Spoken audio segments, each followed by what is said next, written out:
दोस्तों T5G trick class में आपका एक बार फिर से स्वागत है। आज दोस्तों हम गोला पर आधारित टॉप सवालों को कराएंगे जो बार बार एग्ज़ाम में पूछे जाते हैं। तो लास्ट तक दोस्तों हमारे साथ बने रहिए।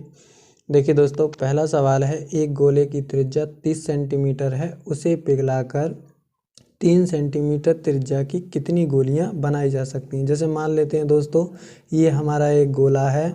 अब दोस्तों इस गोला से हमें छोटी छोटी यानी कि इतनी बड़ी बड़ी हम कितनी गोलियां बना सकते हैं, उनकी हमसे संख्या पूछी है।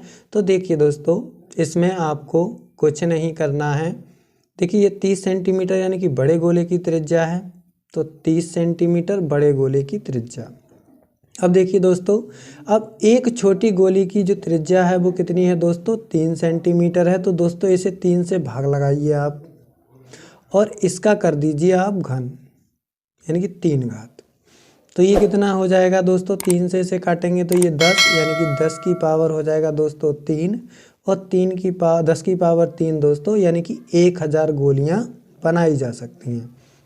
यानी गोले की कितनी गोलियां बनाई जा सकती हैं दोस्तों, 1000 गोलियां बनाई जा सकती हैं। तो इसका जो राइट ऑप्शन होगा वो C4 चेन्नई सही हो जाएगा। तो देखिए दोस्तों, अगला सवाल देखते हैं। दो गोलों के अर्धव्यास यानी कि अर्धव्यास दोस्तों त्रिज्या को ही दोस्तों अर्धव्यास कहा जाता है, का अनुपात 4:3 के अनुपात में है। उनके आयतनों का अनुपात क्या होगा। तो दोस्तों जो गोले का आयतन होता है उवी बराबर वो होता है दोस्तों 4/3 पाई RQ के बराबर होता है। दोस्तों जो गोले का आयतन होता है दोस्तों वो उसकी त्रिज्या पर क्या करता है, निर्भर करता है। तो देखिए दोस्तों, जब दो गोलों के जो अर्धव्यास 4:3 में हैं तो उनके आयतनों का अनुपात कितना होगा। तो यदि हम देखें, अगर ये पहले गोले का आयतन, अब दूसरे गोले का यदि आयतन निकालेंगे दोस्तों तो ये हो जाएगा हमारा 4/3 पाई R2 की घात 3, ये हो जाएगा।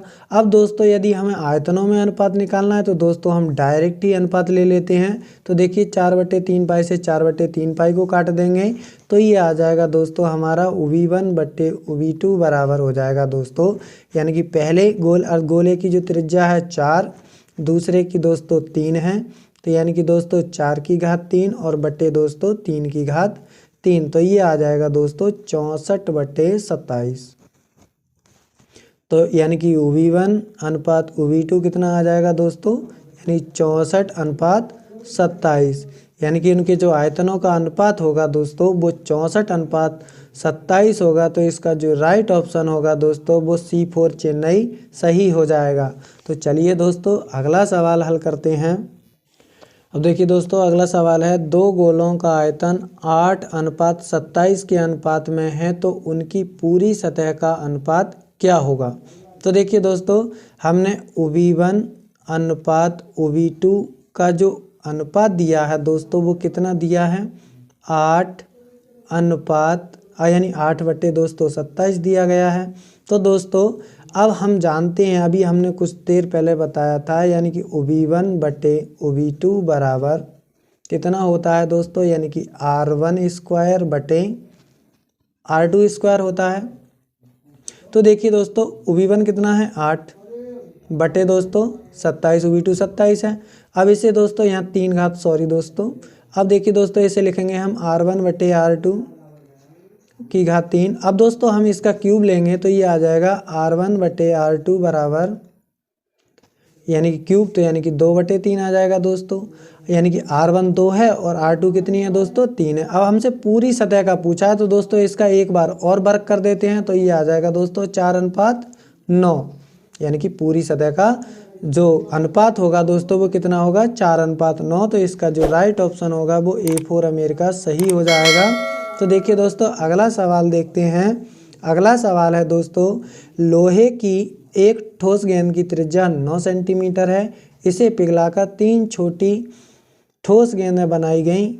यदि उनमें से 2 की त्रिज्याएं क्रमशः 8 सेंटीमीटर और 6 सेंटीमीटर हैं तो तीसरी गेंद की त्रिज्या क्या होगी। तो दोस्तों ये एक बड़ी गेंद है, इसकी त्रिज्या 9 सेंटीमीटर है दोस्तों। इसे हमने पिघलाया और 3 छोटी छोटी हमने क्या बना दी दोस्तों, गेंदें बना दी। तो दोस्तों इन दोनों का जो आयतन होगा वो इन दोनों के बराबर होगा। यदि इसकी त्रिज्या यानी बड़े गोले की त्रिज्या r है दोस्तों, तो इनकी दोस्तों r1 और ये r2 और ये r3 हो जाएगी दोस्तों। आप कहोगे जी सर बिल्कुल हो जाएगी।